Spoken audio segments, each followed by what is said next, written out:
puncaknya tadi sempat ganti baju apa? Sempat ganti baju ya. Demi podcast ini ya. Saya pakai setelah ada bilang sibuk. Ini boleh pakai. Oh boleh Allah. Kasih. Sama-sama. Nah, guys, kawan semuanya, selamat siang. Di sini kita akan mengadakan podcast, yang mana podcast ini kita kedatangan dua tamu yang sangat luar biasa. Dari mukanya sudah nampak tentang budaya-budaya yang sangat melekat dalam diri mereka berdua ya guys, dari mukanya. Karena terpancar aura-aura yang sangat wow. Apaan tuh? Ya kita kembali lagi ya guys.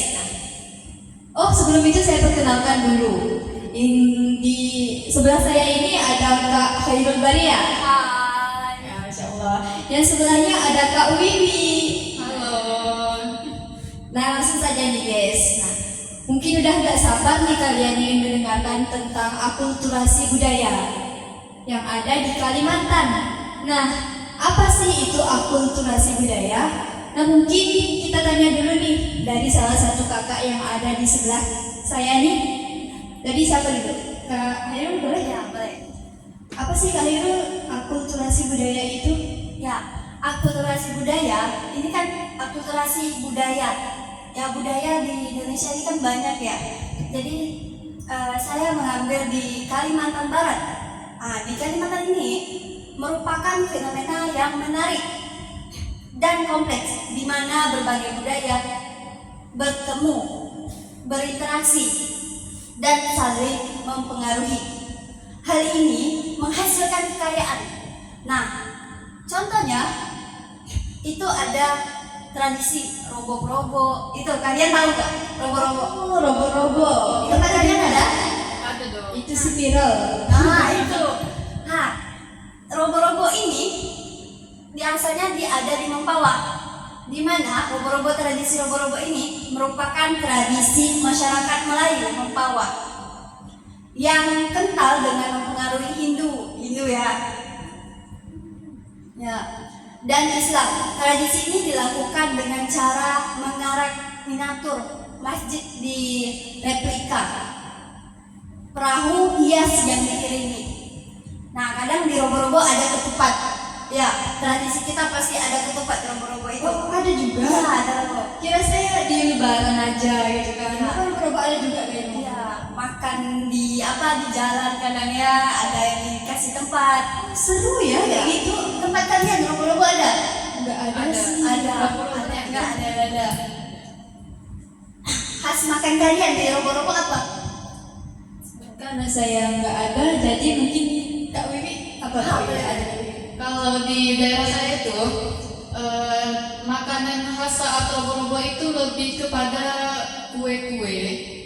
Itu ada kue yang di bahasanya tempat saya itu di daerah itu bahasanya kue lapis. Tapi bukan kue lapis yang biasa dijual di pasaran itu ya. Bukan. Dia kayak dari apa tuh gula merah sama air santan. Nah itu kayak modelannya emang kue lapis. Manis ya, manis, pantasan manis. Makanannya Iya, juga manis. ya kan? Tapi ngomong-ngomong saya kan tadi udah tahu kan tentang akulturasi, pengertian sedikit lah dari Kak Hairul kan. Nah, guys kita ini mendapat ilmu yang sangat bermanfaat sekali dari Kak Hairul tadi yang menjelaskan bahwa akulturasi ini ada percampuran budaya asing yang masuk ke budaya yang ada. Nah, seperti tadi contoh robo-robo. Saya ini mendengar robo-robo dari dulu ya. Sering, cuma yang saya ketahui ini robo-robo dari Mempawah dan mungkin itu juga budaya dari Mempawah. Nah, tapi karena dijelaskan sama Kak Ilum tadi, rupanya robo-robo ini ada percampuran dari budaya asing seperti Hindu juga ya, dan Islam juga. Ya, campuran ya. Campuran. Nah, baru tahu guys. Campuran itu bukan asli dari itu ya, masih ada campuran. Berarti dia tuh kayak blasteran lah ya. Berarti bukan cuma orang aja yang blasteran. Budaya juga. Kayak kue lapis tadi kan, dia campuran dari gula merah sama apa tadi? Santan. Iya, santan itu juga campuran juga kan. Semangat sekali guys buat materi pada hari ini ya. Masih awal ya. Masih awal.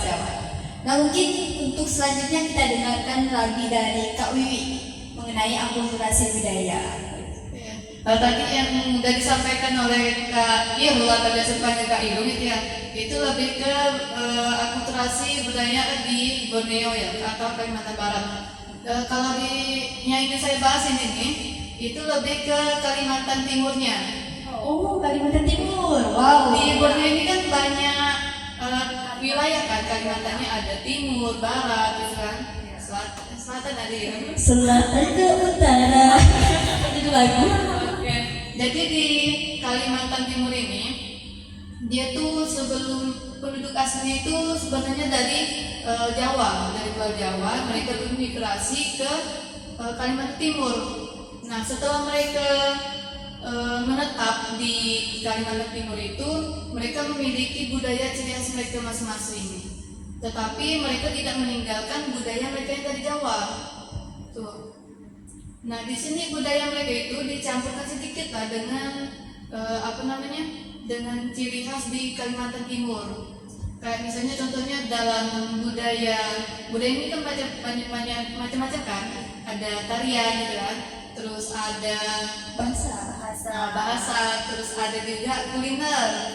Iya, kuliner. Pasti suka kuliner nih. Ya itu Apa sih? Belum makan guys. Nah di sini kan di dalam kuliner ini dia tuh ada makanan ciri khas dari Jawa, tapi mereka tetap menggunakan rempah-rempah di Kalimantan Timur. Nah begitu. Jadi akulturasi di Kalimantan Timur itu dia tetap tidak meninggalkan tradisi mereka atau budaya mereka asli di Jawa, kemudian mereka gabungkan dengan budaya mereka yang ada di Kalimantan Timur. Seperti itu. Seru juga ya. Berarti tadi yang saya dengar sedikit itu tentang kuliner rempah-rempah. Iya. Berarti itu contohnya kayak masakan Jawa itu setelah orang Jawa ini migrasi ke Kalimantan Timur, berarti rempah-rempah untuk dijadikan makanan khas Jawa itu termasuk juga rempah yang ada di Kalimantan gitu ya, diambil dimasukkan ke makanan khas Jawa gitu. Iya. Wow. Jadi mereka ini masyarakat di Kalimantan Timur, mereka tidak berpatokan sama budaya mereka, tidak terlalu apa ya. Mereka masih mau menerima budaya-budaya yang dari luar. Ya, tidak terlalu fanatik ya. Iya. Wow. Masya Allah sekali ya guys. Banyak ilmu yang diterima saya hari ini setelah mendengar dari kedua narasumber ini. Jadi semakin banyak sekali ya ilmu yang ditambah pada hari ini. Luar biasa ya akulturasi budaya ini ya. Tadi kan kita udah bahas sampai ke rempah-rempah nih kan kakaknya. Kita kembali lagi ya ke pembahasan kita tentang akulturasi budaya tadi. Nah, contohnya itu yang ada di Kalimantan, Kak Ilung bilang tadi itu robo-robo. Ya, Robo-robo ya. Itu robo-robo yang saya dengar dari Kak Ilung tadi ini kan ada membahas tentang percampuran antara budaya Hindu dan Islam ya. Nah, Islam. Kalau nilai Islam yang ada di robo-robo itu seperti apa sih Kak Ilung?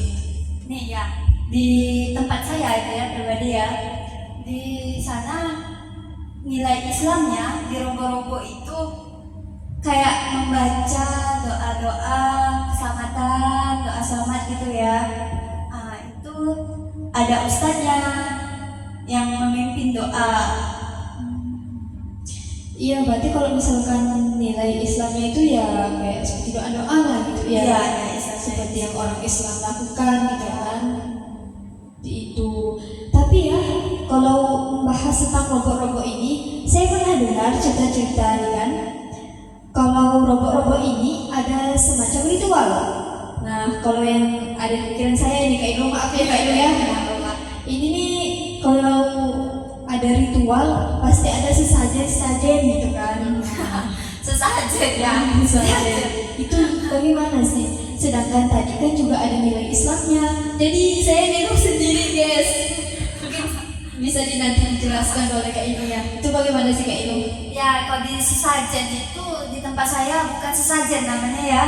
Itu kayak rasa syukur kita kepada yang telah memberikan rezeki, kayak ada sedekah laut, itu bukan sesajen sebenarnya. Kadang kan ada yang memberi kayak satu apa namanya tempat itu dihanyutkan ke laut. Nah, itu kalau di tempat saya bukan sesajen, tapi itu rasa syukur kita yang telah diberikan apa saja rezeki yang sudah diberikan kita. Nah, itu. Tapi kan itu menurut saya itu kayak apa ya? Kayak sesajen juga lah gitu kan. Iya sih sebenarnya.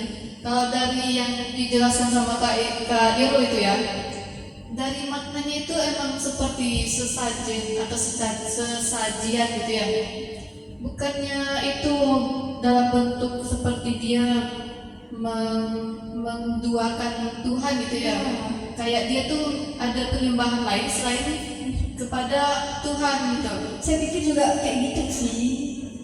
Kalau dari saya baca itu ya, dari perspektif Islam itu, dari ritual-ritual yang biasa masih digunakan oleh sebagian desa-desa itu ya di Kalimantan Barat itu kan kayak sesajen itu lebih, selain dia kayak menduakan atau menyembah selain Tuhan gitu kan, dia juga kayak apa ya, dia tuh lebih ke tahayul gitu ya. Tahu tahayul kan? Ya, Seperti itu, dia ada rasa tahayul, kemudian katanya sesajen itu juga untuk rasa syukur. Bukankah itu seperti mubazir gitu, dihamburkan ke laut? Iya, benar-benar juga sebenarnya. Nah, mungkinnya dari pembahasan tentang sesajen ini ya di dalam robo-robo, mohon maaf nih ya, mungkin saya ini lebih setuju dengan pendapat si Kak Wiwi kan tentang ini. Tapi mungkin di sini di dalam budaya di daerah Kak Ibu sendiri ini mungkin ada penjelasan lebih lagi, ini kayak gimana sih Kak Ibu? Ya, kalau di tempat saya lebih ke Islamnya. Kalau tentang sesajen atau hal negatif yang kalian dengar atau kalian pandang, itu kalau di tempat saya nggak ada seperti itu. Tapi kalau misal baca doa bersama-sama, makan sama-sama, itu wajar ya kan? Itu nilai-nilai Islam itu sangat kuat karena di situ ada pembacaan doa, ya ada rasa syukurnya, ada doa bersyukur apa segalanya, itu ada sedekah, saling memberi, bisa di robo-robo tersebut. Bukan kayak seperti Kak Wiwi yang bilang kayak apa, menduakan Tuhan ya, Nah, musyrik ya kayak gitu. Tapi berarti kayak gini ya saya luruskan sedikit lah ya dari Kak Ilmi. Berarti Kak Ilmi bilang tadi yang ada sesajen ritual itu mungkin itu di daerah lain gitu ya. Ya. Robo-robonya di daerah lain. Berarti robo-robo itu, budaya robo-robo ini berarti ada yang sudah meninggalkan kayak ritual-ritual seperti itu gitu ya. Dan ada juga yang masih menggunakan ritual sesajen gitu. Tapi benar juga yang dikatakan Kak Wiwi tadi, jadi masih ada yang menggunakan sesajen tersebut gitu ya, tapi berbeda tempat. beda tempat. Nah, kayak gitu guys. Jadi robo-robo ini sebuah budaya atau tradisi yang ada di Kalimantan Barat ya, Kalimantan Barat tadi, dan tergantung dari tempatnya masing-masing. Ada di tempat kayak ini sendiri tadi itu sudah tidak menggunakan ritual sesajen tadi yang kayak dianggapkan ke air gitu lah ya Kak Ilo. Dihanyutkan. Jadi seperti itu guys, dan juga rupanya masih ada di beberapa tempat itu, dan tadi ada disampaikan oleh Kak Wiwi. Jadi gini, ada sedikit apa ya yang buat saya menjanggal gitu lah. Masih menjaga guys. Ini nih yang katanya di beberapa daerah itu ya, di beberapa desa itu katanya yang namanya makanan gitu ya, itu kan kayak mereka dibawakan di sebuah tempat itu kan, mereka berkumpul. Nah, mereka membawakan makanan masing-masing gitu kan. Nah itu kan kalau misalnya tidak habis itu kan lebih ke mubazir. Nah tapi di perspektif mereka itu kayak cara apa gitu ya, maksudnya cara pun bersyukur lah atas keuntungan mereka gitu. Jadi menurut saya ini kan kayak mereka tuh mencari keberuntungan itu bukan benar-benar kepada yang mana pencipta gitu, tapi ada yang di hal maksudnya makna lain. Iya. Berarti Kak Wiwi ini sudah menemui di tempat tersebut seperti itu ya ritual. Iya sih, benar juga, itu kan mubazir kan, bagus kita makan kan. Karena ada juga di depan kita ini ada hidangan nih. Boleh. Dan tadi kita saya nahan. Tak ada yang Boleh, guys. Ini nggak ada kopi kenangan ya? Adanya kopi kasih sayang. kepahitan.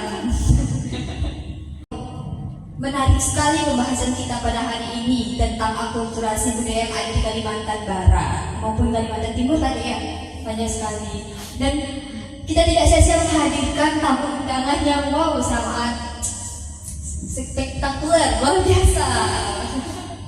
Boleh tepuk tangan nih, tepuk tangannya mah. Gak ada penonton bayaran soalnya kak.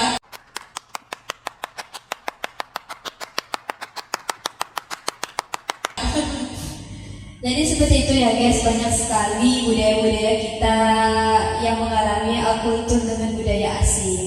Namun perlu diketahui akulturasi budaya ini walaupun ada budaya asing yang datang dan bercampur dengan budaya kita, namun budaya kita sendiri atau budaya yang ada di tempat tersebut itu tidak menghilangkan nilai aslinya. Itu masih tetap cuman tercampur aja dari budaya yang luar. Dan itu sejauh ini tidak terjadi sebuah konflik antara akulturasi tersebut. Sebenarnya ini kita harus kuncinya itu kunci hidup rukun, saling menghormati dan menghargai. ya betul. Walaupun berbeda, kalau kita sudah menghargai dan menghormati, pasti kita tetap aman dan rukun hidup bersama. Moderasi ya, Moderasi, insya Allah. Nah, mungkin sekian guys podcast hari ini karena sudah menjelang azan maghrib ya. Jam berapa ini guys? Nah, mungkin hari ini cukup sampai di sini. Nanti kalau kalian kangen sama kami, tetap nonton podcast kami kembali.